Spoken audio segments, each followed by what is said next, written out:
जिसे हम संबंधवाचक सर्वनाम भी कहते हैं। Relative pronoun.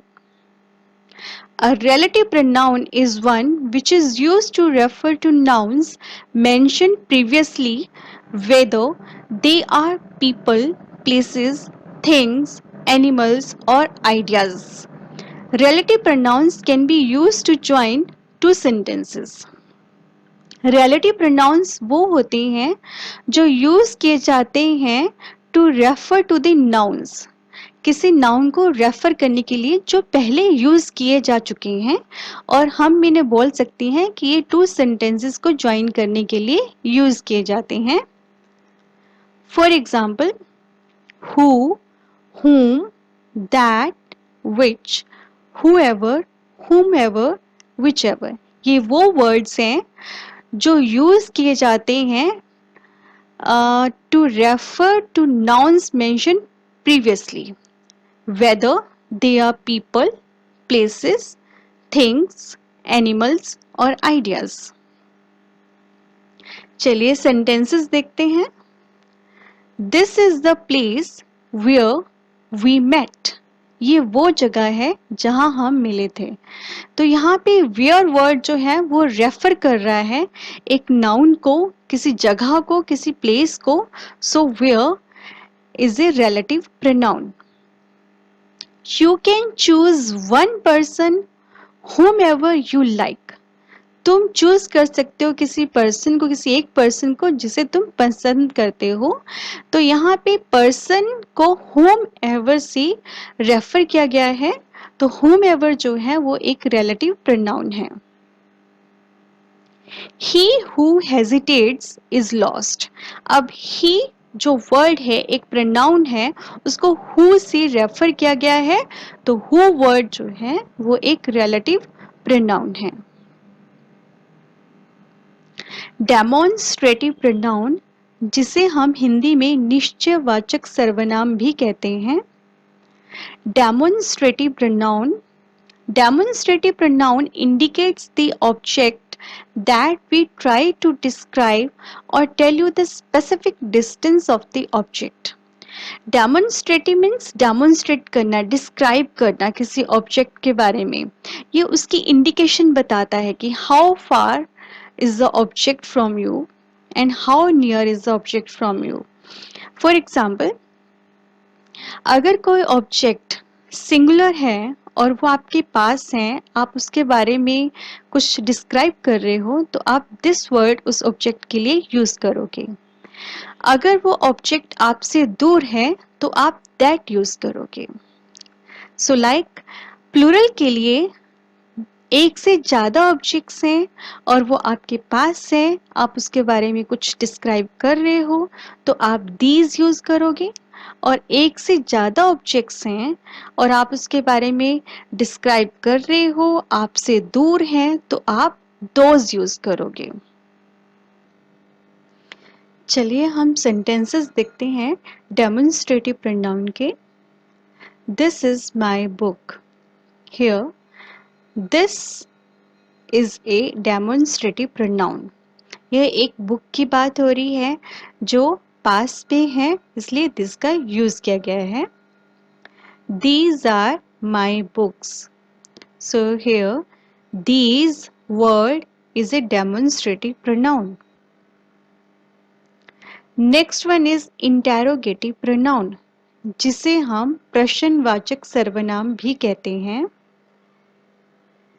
Interrogative pronoun, the pronouns that are used for asking questions is known as interrogative pronoun, जो क्वेश्चंस पूछने के लिए यूज किए जाते हैं.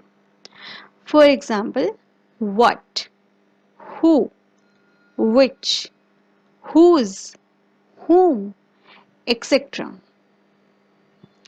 चलिए सेंटेंसेस देखते हैं. Who is there.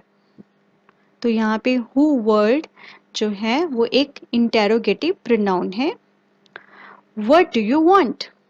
So what is an interrogative pronoun. Which are your books? So which is an interrogative pronoun. Whom did you see? Home word is an interrogative pronoun. So what is the difference between relative pronoun and interrogative pronoun? Relative pronoun, it is used to connect clause और phrase to a noun. क्योंकि दोनों के example same है, who, what, लेकिन इनमें difference ये है कि जो relative pronoun होता है वो यूज किया जाता है एक phrase को pronoun. A man who lost his wallet could not buy his groceries. Interrogative pronoun, it is used in order to ask a question. Like, who is Mohan? अब एक क्वेश्चंस पूछने के लिए यूज किया जाता है. एग्जाम्पल है who is Mohan. यहाँ पे who इंटेरोगेटिव प्रोनाउन है. Next one is distributive pronoun, जिसे हम वितरणवाचक सर्वनाम भी कहते हैं. Distributive pronoun, the pronouns which refer to the person or things one at a time are called distributive pronoun. Distributive means वितरण. आपके पास ग्रुप ऑफ थिंग्स हैं, ग्रुप ऑफ पर्सन है, लेकिन उनमें से किसी एक स्पेसिफिक पर्सन और एक स्पेसिफिक थिंग को रेफर करना डिस्ट्रीब्यूटिव प्रोनाउन कहलाता है, जो उसको रेफर कर रहा है. दे आर ऑलवेज सिंगुलर, ये हमेशा सिंगुलर होते हैं. For example neither, either, each, none, etcetera. अब ग्रुप ऑफ टू पीपल हैं, तो उनमें चूज करने के लिए जो वर्ड यूज किया जाता है वो है नीदर और ईदर. नीदर का मतलब कुछ भी नहीं, अगर आपने कुछ भी चूज ना करना हो ग्रुप ऑफ टू पीपल में से. और ईदर का मतलब अगर आप वन चूज कर रहे हो. और ईच और नन जो है वो more than to persons group होता है, और उसके लिए ईच और नन वर्ड यूज किया जाता है. चलिए सेंटेंसेस देखते हैं डिस्ट्रीब्यूटिव प्रोनाउन के. Each took it in turn. So here each word is a distributive pronoun. Neither of the girls was late. Neither is a distributive pronoun. Either of you can go. Either is a distributive pronoun.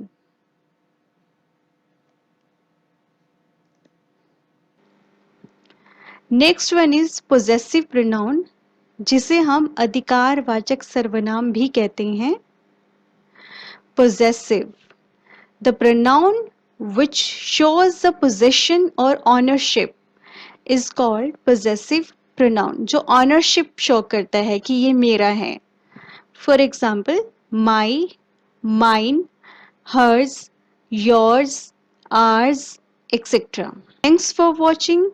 Kindly subscribe to our channel, और अगर आपको ये video पसंद आए तो like करना मत भूलिएगा.